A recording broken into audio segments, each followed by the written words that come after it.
Amazon कंपनीची जाहिरात विविध व्हॉट्सॲप समूहात करण्याचे टास्क देऊन 18,51,783 रुपयांची फसवणूक केल्याप्रकरणी कोपरखैरणे पोलीस ठाण्यात गुन्हा दाखल करण्यात आला आहे। यातील फिर्यादी हे 70 वर्षीय ज्येष्ठ नागरिक असून घनसोली येथे राहतात। घनसोली येथे राहणाऱ्या एका निवृत्त 70 वर्षीय ज्येष्ठ नागरिकांच्या मुलीस एका अज्ञात क्रमांकावरून VIP4 Amazon global recruitment India या समूहात समाविष्ट करण्यात आले। या समूहाचे प्रशासक माईक व समूहातील सर्वांनी संगनमत करीत एक पेड टास्क फिर्यादीच्या मुलीस दिले।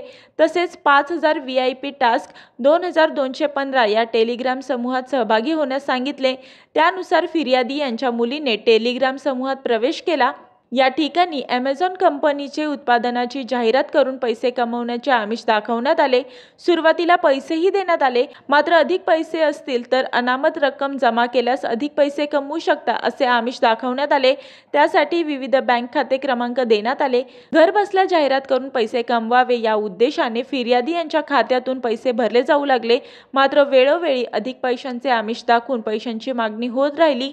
अशा 29 मे ते 6 जून दरम्यान तब्बल 18,51,783 रुपये फिर्यादी यांनी आरोपीच्या विविध खात्यात जमा केले आणि दिलेले टास्क सुद्धा पूर्ण केले, मात्र त्याचे पैसेच मिळत नसल्याने आपली फसवणूक होत असल्याचे लक्षात आल्यावर त्यांनी कोपरखैरणे पोलीस ठाण्यात संबंधित आरोपी विरोधात तक्रार दाखल केली।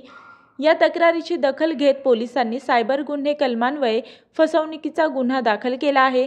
अशा पद्धतीने फसवणूक करणारे नामवंत कंपनीच्या नावाचा वापर करतात, मात्र प्रत्यक्षात फसवणूक करणाऱ्यांचा आणि संबंधित नामांकित कंपनीचा कुठलाही संबंध नसल्याचे अनेकदा समोर आले आहे, अशी माहिती पोलिसांनी दिली।